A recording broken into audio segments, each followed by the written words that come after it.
Okay. Make sure everything is working.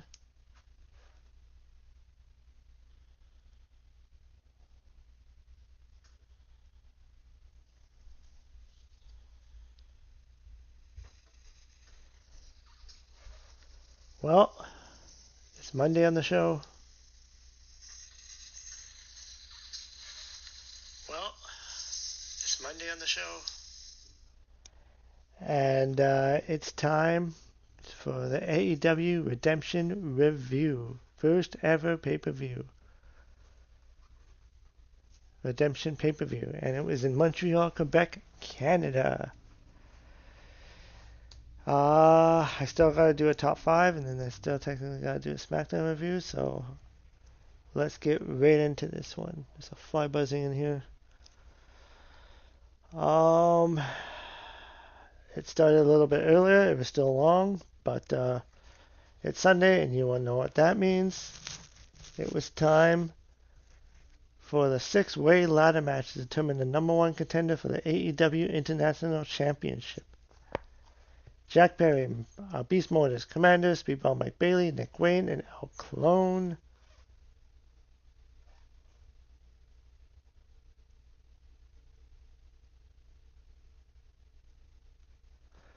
And if you're interested in the buy-in, the conglomeration beat the Lethal Twist, as I thought was going to happen. And yeah, this match went 20 minutes with this six-man ladder match. With Speedball Mike Bailey winning. So I figured either Jack Perry or Mike Bailey was going to win. So yeah, so Speedball Mike Bailey was going to win. It was a great ladder match.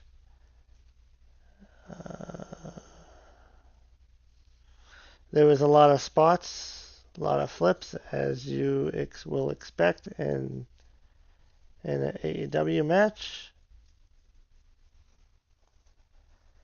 And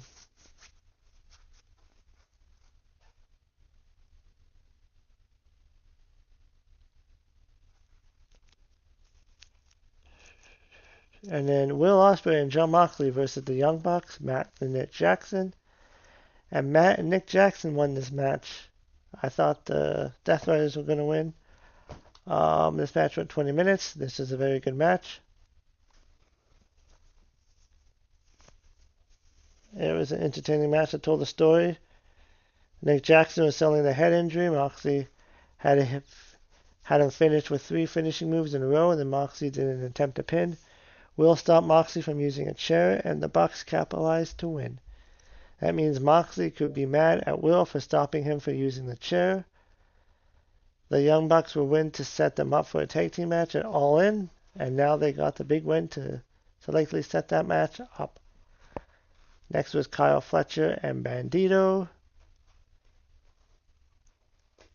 This match was an outstanding match. It was 26 minutes. Kyle Fletcher got the win. I mean, Kyle Fletcher always has good matches in 2026. Or in any year. Like, really, he's just been killing it.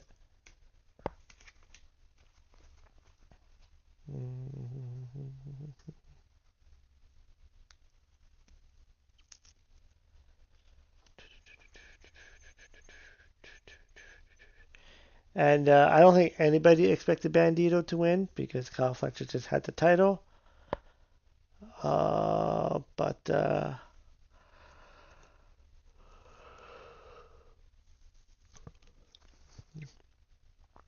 next match was the double chain match. Bang, Bang, Gang, Jay White, and Juice Robinson visit the Dogs. David Finlay and Clark Connors. This was a good match. This one was 18 minutes.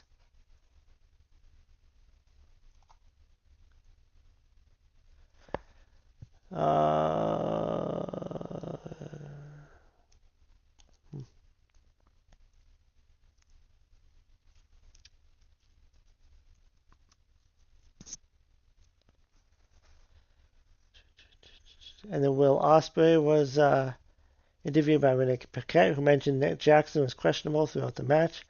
Ospreay said he didn't want to act on Nick's past head trauma. Jon Moxley interrupted, and Will said he's not trying to hurt anybody. Mox said that Nick had a history of head trauma. But welcome to pro wrestling. Moxley said that they'll win another match, so who cares? Moxley said that Wembley Stadium is once in a lifetime. And Moxley wanted Will to open his eyes as there are no friends at the top. Moxley said if Will won't pull the trigger, Mox will.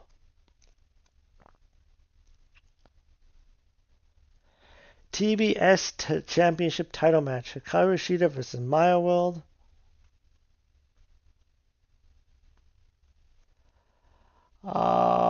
This wasn't the best Maya World match. It wasn't as good as the Mercedes match, but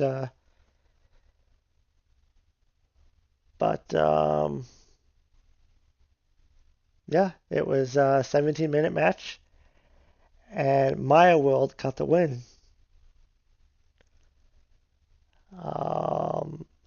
I would really like for them to use Shida more. Like Shida was like the pinnacle during the COVID era. And the final few minutes were very well done. I think this is one of those matches where it would have been better if they wrestled at a faster pace and had a more exciting match.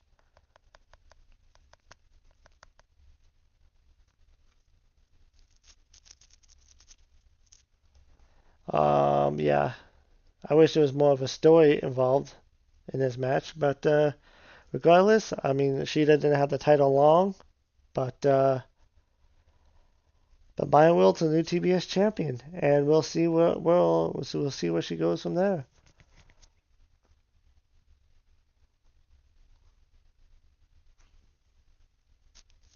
Hopefully she can have a long title reign, because yeah, she's been outstanding, and it was also her birthday, so yeah, that's a good birthday present. Next up was the Demand. They were backstage for a promo. Khan congratulated the conglomeration on the title win. Ricochet said they demand a trios title opportunity this Wednesday on Dynamite.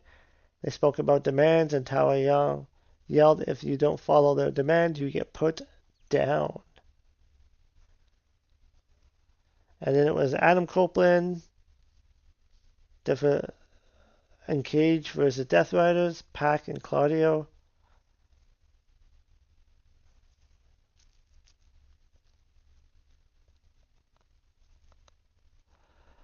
Cage and Copeland retained the titles, which I figured they would. This was a 20-minute match. This was one of those matches where they told the story of Claudio and Pac controlling about 80% of the match, yet Cope and Cage found a way to make a comeback. Even though I like Claudio and Pac, yeah, it was obviously they weren't going to win the match.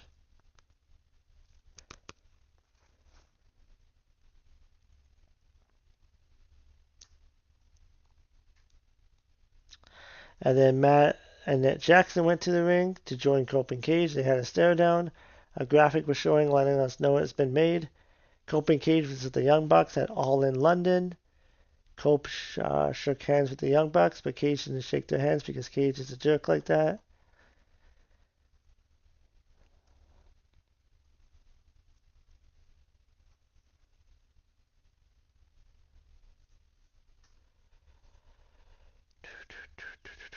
So, it's going to be face versus face, technically. So, Tommaso Ciampa versus the Painmaker Chris Jericho. This match was a hardcore match. It had lots of blood. It had like trash cans. It had like every weapon. It had a drill. Yeah. Jericho at his age is still doing the hardcore stuff. There was a mirror. There was glass. There was tacks. There was, yeah, everything.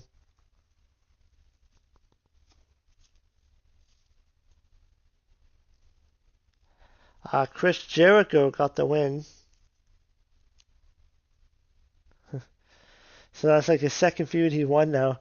Jericho is 55 and he won I don't think he should be winning every feud he has, but he has a lot of power in AEW, I guess. Jericho celebrated the win with the drill, and Ciampa used a towel to cover his bloody head. Jericho held up the Yopi stuffed toy, and the fans cheered. So, this match went 22 minutes. And in Divine Dominions, Megan Bayne and Lena Cross are about to be interviewed by Mick Foley. They asked Mick if he's seen two women more dominant and violent. Foley had a tough time answering. Bayne asked why there aren't two women for them to face. Foley suggested the Brawling Birds. Cross wondered if they stood a chance. And then Bayne told Mick to bow down, so Mick barked like a dog. That was kind of strange.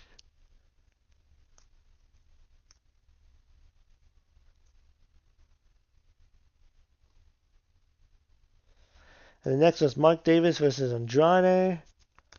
This was a solid match with Andrade getting the win and becoming the new champion. There was no interference at all, so yeah, I was kind of hoping that Andrade was going to win. And this is his first singles title in AEW.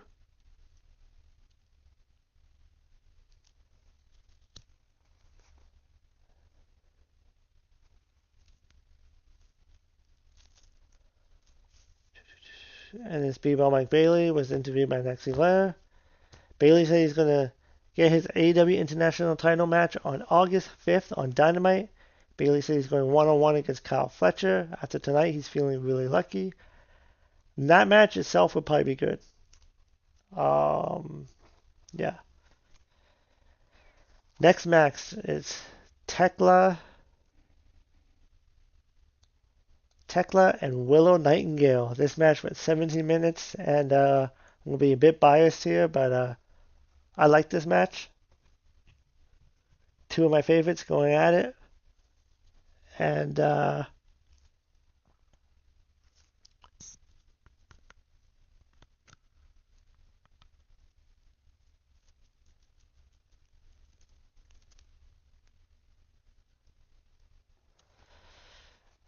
Willow Nightingale got the win.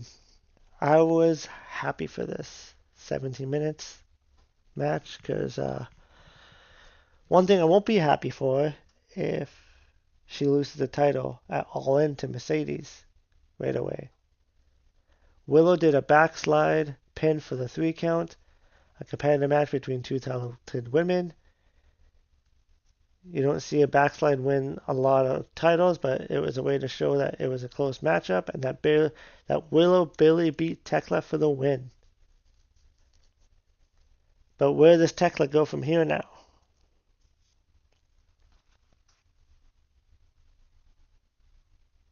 I guess we'll see where she'll go from here.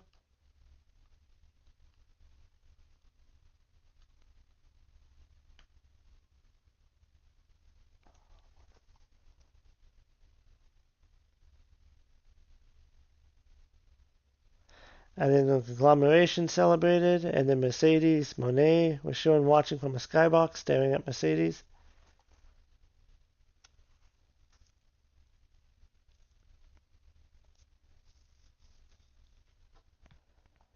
And please give Willow a long title reign. But I have a feeling that it's probably going to be a transitional title. She's probably going to have the championship for a month and then lose it to Mercedes. And then Mercedes will probably have it for a while. Then maybe Tekla would take it off of her again. I don't know what the plan is, but yeah, lots of title changes on this show. So next, it was Kenny Omega versus Kevin Knight. It was a very good championship match, 26-minute match with Omega getting the win.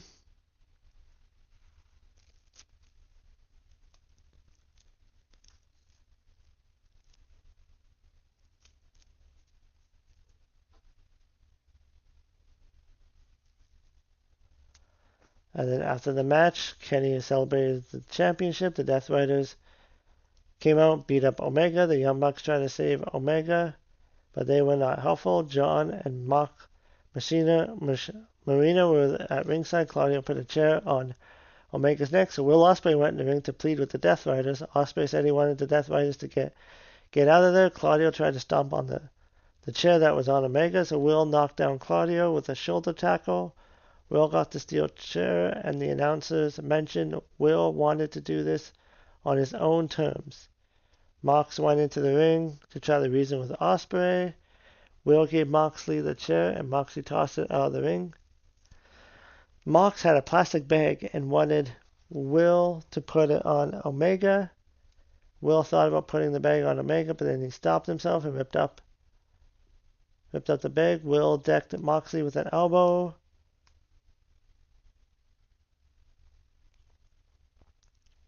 Will cleared the ring of the other Death Riders, including a hidden blade. So I guess this is the end of Will and the Death Riders. I guess we'll see.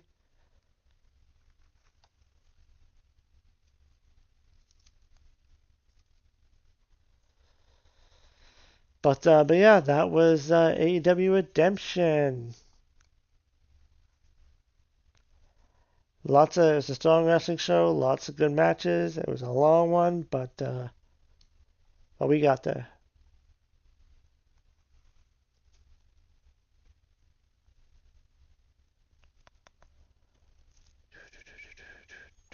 It was nearly a 5-hour pay-per-view. But yeah, next video I'm going to be doing the top 5 from this past week. So I'll see you in the next video.